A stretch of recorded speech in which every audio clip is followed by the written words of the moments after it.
I want to thank you and members. This minority report has been signed by the following members: the Honorable Matthias Mpuga, the Honorable Yusuf Nsibambi, the Honorable Dr. Urume Baiga Sarongo Wamwenge, the Honorable Karim Masaba, and Semujju Ibrahim. Madam Speaker, I will not labor to go into what the main report has covered. The supplementary schedule number 2 of 2023-2024 amounting to 1.1 trillion was laid in Parliament on 17th April 2024 and referred to the committee. This second schedule follows supplementary schedule number 1 amounting to 3.5 trillion, laid on November 30th and passed by this Parliament in December. The first supplementary schedule was financed through extra borrowing of 3.6 trillion. And the second one is to be financed through reallocation within the budget. The supplementary, the first one, revised the total approved budget from 52.7 trillion to 55.3 trillion if you add that money. To consider this supplementary, the Budget Committee held 3 meetings, one at Munyonyo Speak Resort on Thursday, April 18th, and at Parliament on Monday, yesterday, and today. Right Honorable Speaker and Honorable Members, those of us opposed to the supplementary expenditure request have pursuant to Rule 205 of the Rules of Procedure written a minority report, and these are the areas of dissent.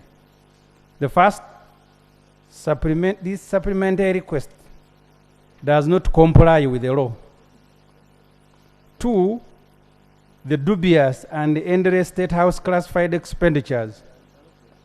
The third, we oppose donating 578.4 billion taxpayers' money to Mr. Magora. Non-compliance with the law. All the activities and items government is seeking to finance through this second supplementary request do not meet the requirement of Section 25 of the Public Finance Management Act. Section 25, 6 and 7 makes it categorical that an activity or item funded by a supplementary budget must be unavoidable and unforeseeable. The law goes ahead to define these 2 terms. Unavoidable means an expenditure that cannot be postponed to the next financial year. Mind you, the next financial year starts on July 1st, which is hardly 2 months away. Unforeseeable means an item not foreseeable by the vote at the time of preparing of the budget of the vote, or an expenditure that should have been included in the budget of the vote. The intention of this section is to stop readers running a country like a kiosk or a kiral. In fact, even in a kiral has rules. Usually milking is done in the morning and evening. The items to be funded here include salaries, wages, gratuity, land compensation, compensation to ranchers, municipal host infrastructure, State House classified, etc. In fact, release of this money, if it is ever released, almost 1 month the end of the financial year, will cause a stampede as people are fighting to absorb this money.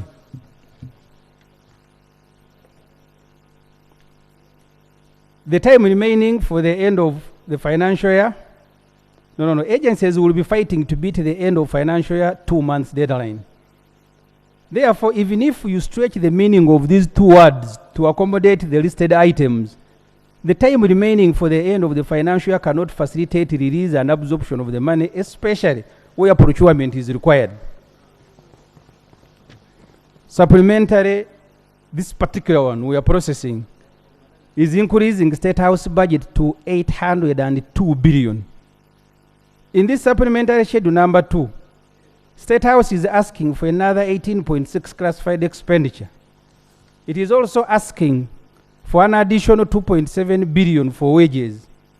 If approved, this will bring the total State House budget for this financial year to 802.6 billion. Remember, the budget was passed in May 2023 and State House was given 421.9 billion at that time. In December, 5 months after, State House requested for an additional 353.3 billion in classified expenditure, which this Parliament approved, bringing total budget for the residence of President Museveni to 775.2 billion. The President is now demanding for another 21.3 billion in supplementary schedule number 2. This, as noted above, will bring total State House budget for this financial year to 802.6 billion. State House budget has, since the passage of the budget, grown by 46%. State House has turned into a bottomless pit. What this means in real terms is that the country is spending 2.1 billion per day on maintaining the residence of its revolutionary leader. Shillings 91.6 million per hour and shillings 1.5 million per second on maintaining our revolutionary leader. This is a huge cost for Uganda, where 20% of its population is still living on less than $1 per day. Kampala, capital city, the same year is given a total budget of 386 billion, including a miserable 31 billion for roads and bridges improvement. It means while we spend 2.1 billion on maintaining our president and his dear wife per day, we are spending 86 million on maintaining Kampala roads and bridges in the same period. While we spend 91.6 million on maintaining the president per hour, we are spending 3.5 million on Kampala roads and bridges, which is our capital city. C. President Museveni classified budget under his residence is now 455 billion. This is the budget classified under the residence. Parliament must interest itself in the ever-increasing State House classified budget. In the 2023-2024 budget, State House was given 83.1 billion for classified expenditure. State House requested for an additional 353.3 billion, again for classified expenditure, which this Parliament approved. It is now asking for a third classified budget of 18.6 billion the same year, bringing total classified expenditure of State House to 455 billion. The table below is showing you the requests. First, in the budget, we put there 83.1 billion classified. Then this breakdown in the last first supplementary schedule. Let Honorable Speaker and Honorable members, while the State House is a public property, what takes place there is a private matter between the President and his family. That's why our President is given a salary under the emoluments and benefits of the President, Vice President, and Prime Minister's Act. This salary is for him to spend on items like any other human being. A free facilitated house is one of the benefits under this law. What the law envisaged is that the President will perform his public duties and functions through his office and retire to State House to rest. This Parliament ought to know what classified duties is the President performing in his bedroom. By endlessly recurring taxpayers' money to his residence, our President is inviting public scrutiny into his private life. This Parliament must bring the President under the ambit of the law. There is a procedural matter. Thank you, Madam Speaker. I want to appreciate the honorable member on the floor for the report. But then, just as the constituency where I was born, neighbors his, and I know his background as a former LDU.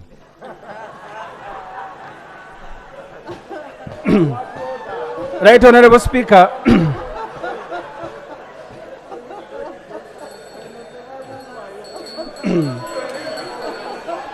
Right Honorable Speaker and Honorable members. What have you said? While He's a member of the reserve force. a free Honorable facilitated member. state house.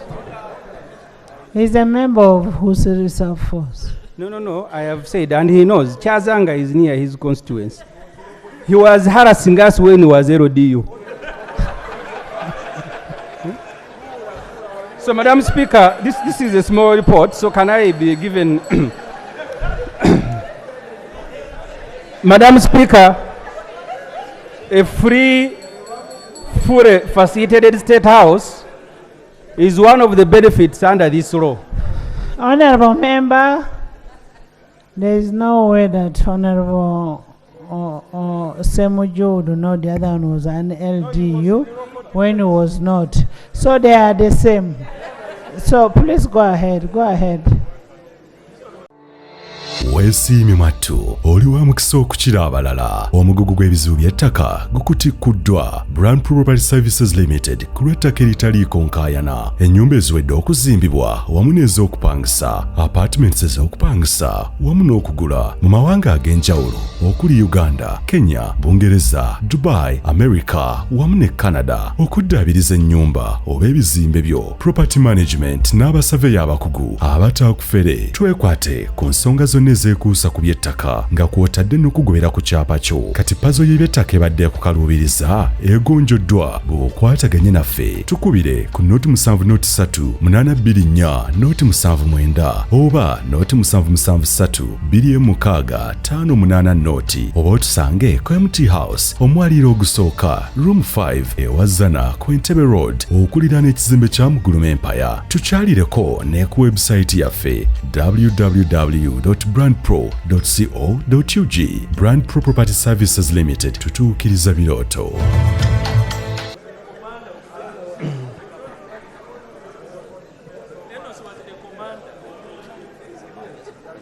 Madam Speaker and honorable members,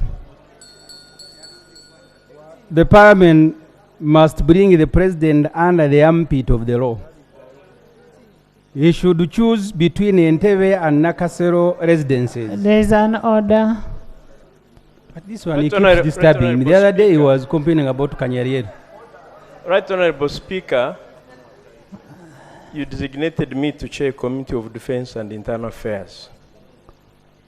I know the role of LDUs. They actually don't harass people. What they know, Honorable.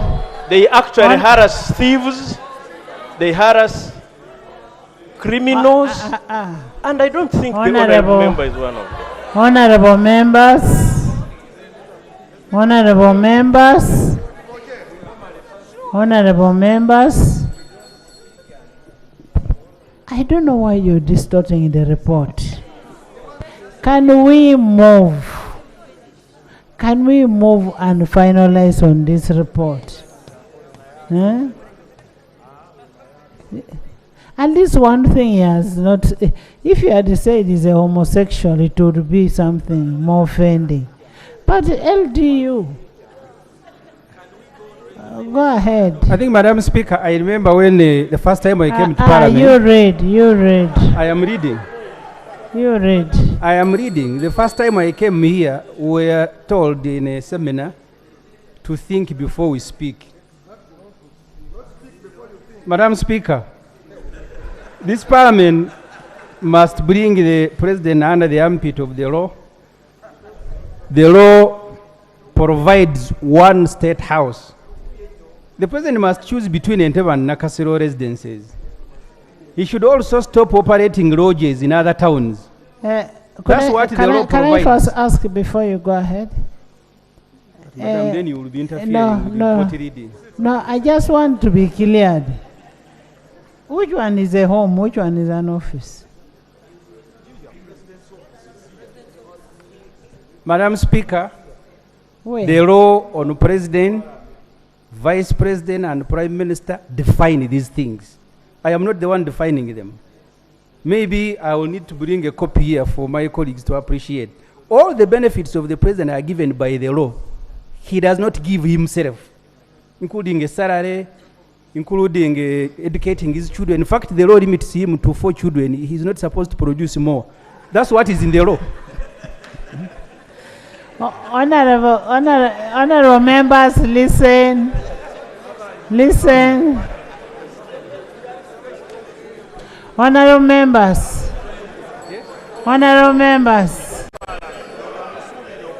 Honorable members. Honorable members. Honorable members, where I was seeking for a clarification from Ibrahim is because I don't know where the office is. I have been imagining the office is in Entebbe, so I have just gotten to know now that it is here. No, incidentally, Madam Speaker, I am lucky I have been here both as an MP and a journalist. I know when money was passed here to build the State House in Entebbe. I know. The president at that time was calling the Kasero State Lodge.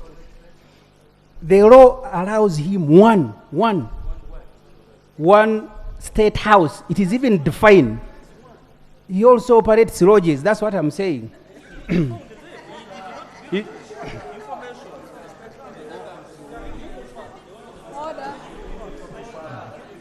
There's the information. In a report reading,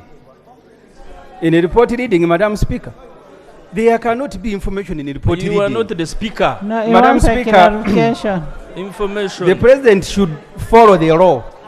This parliament has a duty to bring him under the armpit of the law. You can wait. You will respond to him. He should also stop operating lodges in other towns. That's what the law provides, one state house.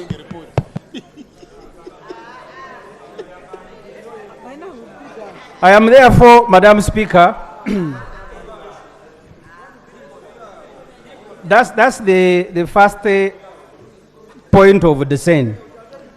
That we cannot continue sending money. I am not sending Kabanda to rules. He has not made any mistake. Which one? You stole cooperative money and we left you.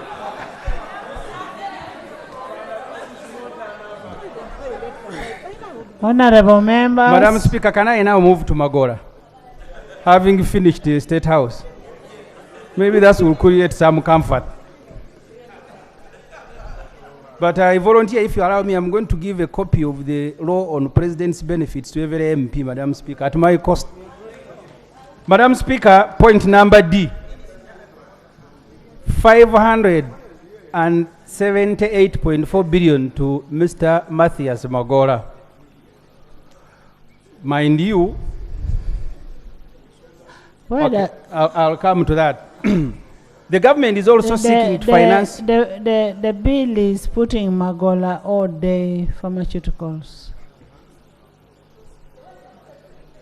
No, what I'm saying, is there a name Magola in the bill? I mean in the report, or it is there? Madam Speaker, we have spent 3 days looking at this supplementary. Information came, including documents, showing that Magola is the director. Kereni Koburunji, somebody is another director. If I can be allowed to go down. So you say 578.4 billion to Mr. Magola, Kellen, Swan others. Madam Speaker, what you are suggesting will come during the debate. And now, you see now, Honorable Ssemujju, I'm helping you on this. When you mention only Magola, Honorable Suman will say, is it because he's a Msoga? Why are you not mentioning another person?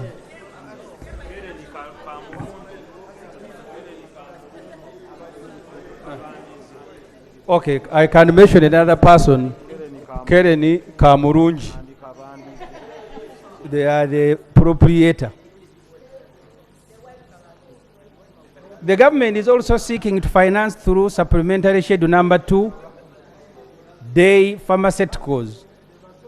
a private pharmaceutical plant being set up by Mr. Magola, a Ugandan biochemist. Honorable, when they are giving a supplementary to Abubakar in Uganda, why don't you complain? Why? Madam Speaker, Mr. Magola came into prominence in March 2022 when he claimed that he had discovered a cure for coronavirus that causes COVID-19. I was here. The then Speaker of Parliament, the Right Honorable Rebecca Kadaga, broke the good news to Parliament that this cure for coronavirus would be available within a fortnight. To quote her, she said, the treatment will be made here.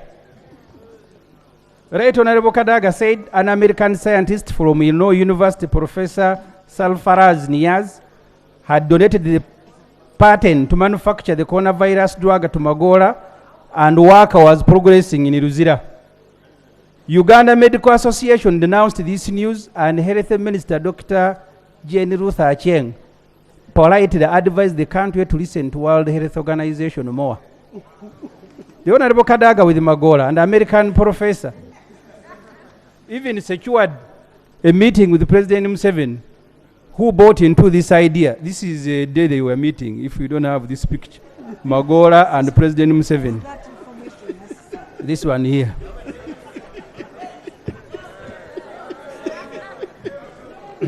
I want to lay on table. This one, there is President Museveni, there is Magola, there is this American professor, and the former speaker, Where Rebecca did you Kadaga. get it from?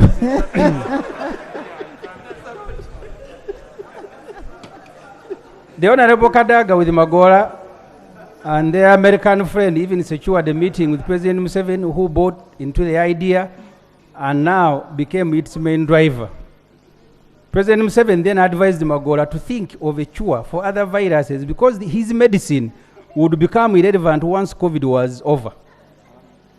Like a Rubawa specialized hospital, you can see there is minimal participation of health minister and other health experts in this venture.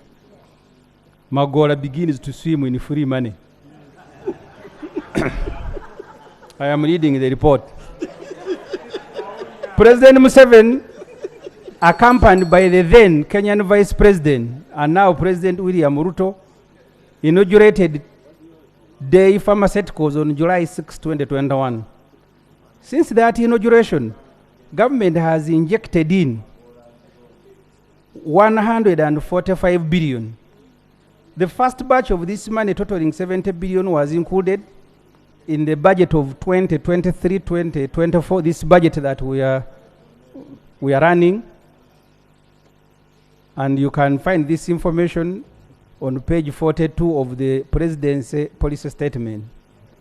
This day of Magola again benefited from another 75 billion cash through the supplementary schedule number 1, passed in December. Mr. Magola's company has returned now with an additional 578.4 billion request in this supplementary schedule number 2. In a presentation to the Budget Committee during our Munyonyo retreat, a staff of the Ministry of Science, Dr. Cosmas Mukirize, his title Superintendent, Industrial Value Chains Development, said the reason this supplementary is being rushed is Day is troubled by United States $100 million loan it borrowed from Equity Bank. Remember, colleagues, when we are handling Atiak, again, this Equity Bank came into picture that they had lent them money and now they are harassing them. That all the money government is extending is being used to clear the loan. That's why government now wants to inject in another 578.4 billion. The decision of cabinet was that this money being injected in this company be converted into shares. For this to happen, the following must be fulfilled. And this is what we are demanding in the Committee on Budget. First, there must be a special board resolution granting government shares in the company. This resolution, you can only pass it after a 40 days notice. That's why they came here waiving a commitment. But the information was very clear. Have a resolution. Because you can wake up one day and Magola says, I no longer want you. You remember, During Chogam, government gave Sudhir 12 billion, and later Sudhir said that who asked you to come and invest in a private company when he appeared before the Committee on Park chaired by Honorable Kasiyano. 2. Evaluation of the company by the chief government valuer. This is to ascertain the worthiness, viability of the company, and price of its share before you commit public resources. Memorandum and articles of association to know who the real owners are. There must also be a disclosure of beneficial owners, a new requirement in the Company Act to curtail money laundering. There must at least be a memorandum of understanding or agreement spelling out key issues. All these documents have not been brought. What has been brought is a commitment. Absence of these and other documents made it very difficult for the Budget Committee to sanction this supplementary. So the Minister of Science began to WhatsApp some documents to the Secretariat of the committee, including during some of our meetings. Some small documents were coming through WhatsApp. As far as we are concerned, there is absolutely no ground upon which even a royalist of Mr. Museveni can base on to give Magora money. This parliament must learn from its earlier mistakes and stop giving our taxpayers money just like that. Remember in Atiak, we have now invested 555 billion in Atiak. No tangible results. We have injected 476 billion in Ruoa. The infrastructure is not there. That's why they can't allow you to go, because there is nothing to see. Otherwise, even by the roadside, you can see structure. But the one of Ruoa, you have to sneak in to see. Remember, Chira Motors, over 300 billion. They have only produced just about a dozen buses. There must be a cut-off for these kind of risky ventures. Money for Magora, this is very critical for this parliament, is being diverted from debt service. Government, and you've seen the main report, does not have money to give Magora. What it has done is to divert 666 billion from our public debt servicing vote 130. During a committee meeting, Director Budget, Minister of Finance, told us that the money being diverted was meant to clear debt with Bank of Uganda. You know, we owe Bank of Uganda 7 trillion. Already, government owes Bank of Uganda, it's a mistake here, it's not 3, it is 7. And Bank of Uganda is charging us a lot of fees. For example, the Auditor General notes on page 44 of his report that BOU charged the government a penalty fees of 405 billion last financial year for failure to pay debt. We are again postponing that payment in favor of Magora. Ridiculous. Moreover, our debt servicing obligation has now hit 25 trillion, which is 43% of our next financial year's budget. It is the reason Finance issued a Corugenda on April 3rd, 2024, announcing a budget cut of up to 2.7 trillion. That has affected every vote, including this parliament. There are many things we aspire for in life. If you can't get them, you can't go and break a bank. A pharmaceutical to manufacture drugs is a very important good venture. But it found us already servicing loans for energy, for roads, for this and that. It is good, but you cannot afford it, at least at the moment. I actually now think this is not Magora. Someone who can make us remove money from debt servicing in order for us to pay his debts. It is not this Magora. It is another Magora hiding under this Magora. Mr. Magora, when he appeared to defend the first allocation of 70 billion, he told the Committee on Budget that the total cost of his project will be $1 billion US, which is 3.9 trillion. The government will continue charging the consolidated fund for private undertaking for a very long period at the taxpayers' expense. This is what former Shadow Minister, the Honorable Mwanga Chivumbi, told us last year. A biotechnology firm, Moderna, was setting up a similar facility in Kenya at a cost of $500 million US, 500 million US. You remember the troubles we had with Bujagali in Ethiopia? It was a quarter of the price setting up the same thing. Madam Speaker and honorable members, You will not say, we did not warn you. Thank you very much. Thank you. Chair, thank you so much for the warning.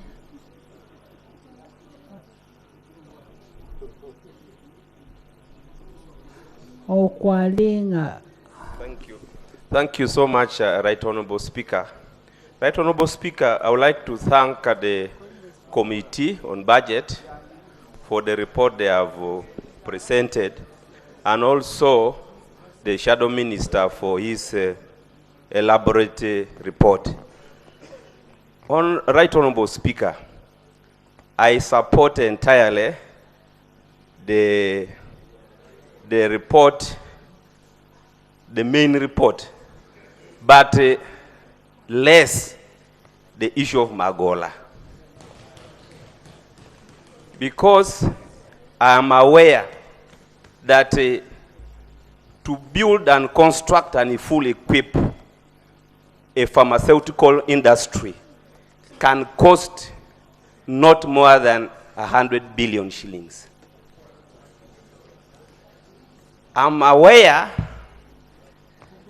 that even in the entire region and Africa as a whole, the most expensive, look at even just the one we have in Luzera. It did not cost that much. So I would really like the government to come clean on this issue and tell us where this money is heading. So some of us who are really very, very Honourable committed. members, let's use 2 minutes. May I just conclude? Some of us who are really highly committed to this government would like maybe first to have an in-house discussion before some of these things come in, so that we know what is the underlying issue. But without that,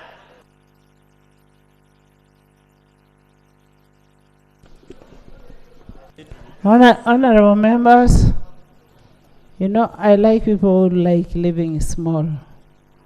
If I build a house of 2 million, I don't want my neighbor to build one of 5 million. Yes, Dr. Mona?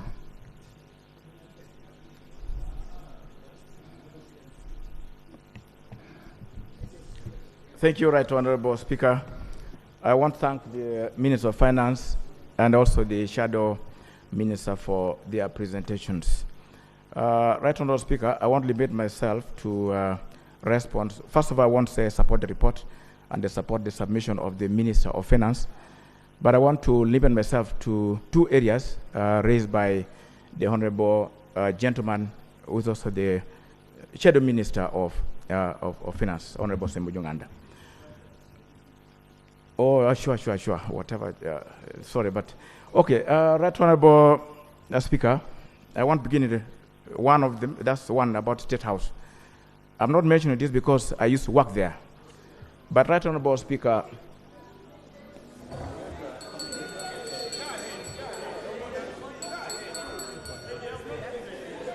Right Honourable Speaker, I would like to say that. Yeah, Dennis, procedure on what? Just leave him to. What? Thank you very much, Right Honourable Speaker. Right Honourable Speaker, the Speaker on the floor, the member on the floor, the Minister, is a former PS. Which rule stops him from speaking on the floor? Quote the rule. Rule 39, Right Honourable Speaker. No, you read it for me, Bavati. Read for me. Right Honourable Speaker, meanwhile I want to submit us. Read for me. Read for me what the rule says.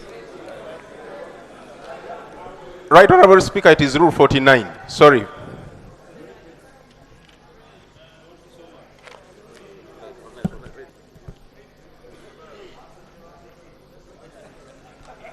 Rule 49, Right Honourable Speaker.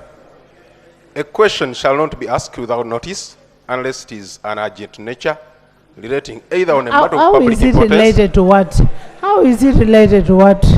I'm going to ask a question, Right Honorable Speaker. No. You see what Honorable Ssemujju said? That when they are just come, they would tell them to first think before you say something. So you first think before you say something. Thank you, Right Honorable Speaker. Honorable members, listen.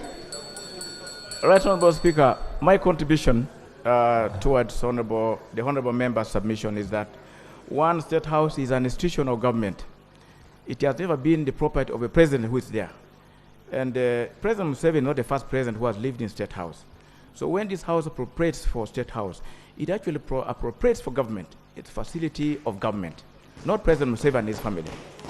And I also want to inform the Honorable Gentleman that State House also has other facilities that are run under it, which we call the state lodges. And they are scattered all over the country for the purpose of the service to the people of Uganda.